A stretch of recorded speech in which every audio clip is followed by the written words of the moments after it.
Jeff, just what have you thought of Sam Gagner's game? Looks like even though the points haven't been coming, he's been creating chances and active around the net, and overall probably pretty pleased with his game. Yeah, I am. First off, I think Sam's a really good pro. I think he's a good example for a lot of our young players. He's been in a lot of different situations. He was a high pick. He's been a guy who is an offensive player that's, I think, learned to be very, very accountable defensively. And as such, I think he can add value even when he's not producing points. But I do think he's been a guy who's had some chances, and I think there's points there to be had. I don't think we've gotten him the puck touches on the power play that have allowed him to be effective. I think he's a really good power play player, and due to lack of winning faceoffs, lack of setting up in zone, we haven't gotten him the puck touches. But overall, I've been pleased with him. I like his game. I like him as a pro, and I like him as a person. What do you like about how he is off the ice as far as helping young players, like showing them what it takes to be a pro and a good pro every day in the NHL? Yeah, I'd say first example, how he takes care of himself, the way he prepares, and then just as importantly, his self-accountability. He's not a guy who's looking for excuses either for the team or for himself. He looks inward if he's struggling, and he looks inward if our team's struggling, and knows that that they being the players have the best chance to fix things. And I think he does a good job with that. So there's a self-accountability there to him that I think is important. And it's an important example to the rest of our team.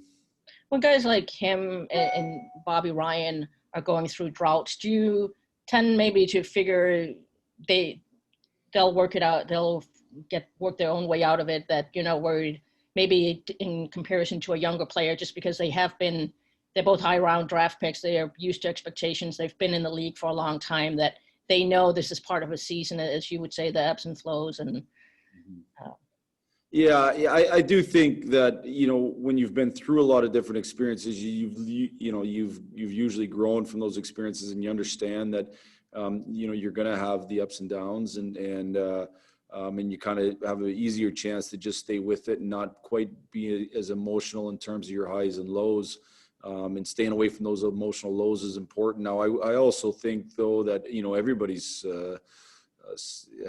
can go and get into confidence problems, and it's important for us to be aware of that. I don't think either one of those guys are at that spot, and I think they're both creating chances. I think the biggest issue is when guys aren't creating chances, then it gets real difficult. But I think they both created chances, and I think they both understand that if they continue to do it right and create chances, that they will eventually score. They also, I think, both understand that by doing it right is how you win. And I think when you're a young player and you're not scoring enough, you start pressing because you want to help the team win. So you start pressing, and when you press and you force things, not only do you not score, but you actually hurt your team, and you actually end up hurting your team's ability to win. So I think they understand what it takes to win. Last thing, everyone from the other night available tonight? I anticipate everybody being available. Thanks. Next question from Max Boltman with The Athletic. Hey, Jeff, along similar lines, with Filip Zadina, he's, hasn't scored a lot in the last few games here, but the ways that he's rounded out his game, I mean, is he someone who's doing something similar, I guess, being able to make an impact even when it's not on the score sheet every night? Yeah, and I think, he's his dad is a coach, and I think, I think he understands that as frustrated as he's real hard on himself, and as frustrated as he gets without capitalizing on the opportunities, I do think he understands how important the rest of the game is, and how important it is to not cheat for offense then, and how important it is to, be accountable on the wall and be solid defensively and still create help your team win, I should say, in other ways. I think he understands that. I think the one thing that as a young player that you have to learn as you get in the NHL, and I know he's learning this, is you're going to have good chances and not score. It's just the reality of it. The goalies in the league are great. They're the best in the world. The defense in the league is great. It's the best in the world. And where you may have always scored in the past, you're not going to. So you have to set your expectations just a little bit different in terms of the production volume.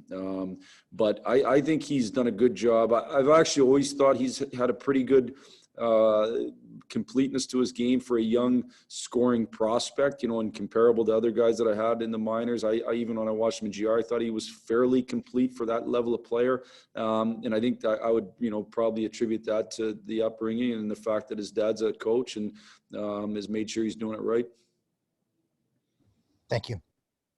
Next up, Ted Kulfin, Detroit News. Hey, Jeff, this is the decision with Giovanni. Is that simply a chance for him to play in a lot of different roles down there and just get a bigger opportunity, at least right now? Yeah, for sure. You know, I think it's an important part of the growth of these young players is playing. And you know, he had gotten himself in a spot where, one, he wasn't in the lineup. And when he was in the lineup, you know, even the nights that he was up the lineup, he wasn't playing tons and tons of minutes. And so I think it was important. You know, he still needs, there's a lot there to learn. There's a lot of raw ability, I think, and there's a lot I like about him. I like him, number one, as a person. I like him as a big body who can add a physical element. I like his hands for a guy that kind of has that package, but he's got a lot to learn. And I think, you know, as we've talked about lots, the NHL is not a league to learn in. That's what the American League's for. So he's going to go back down and be able to play in way more situations. Jeff, somebody brought this up last night. It was kind of interesting. Could the whole thing with the taxi squad this year going forward, could something like that work with maybe just 2 or 3 people? Would it benefit certain kids or players to just be around the NHL team and whatnot? What do you think about that? Well, I think there probably could be some benefit. At the end of the day, it really equates a little bit to an expanded roster, and I don't think there'll be an appetite for it from ownership level. I just don't see that being an appetite for it. Gotcha. Thanks. That's it for us this morning. Thanks, everyone.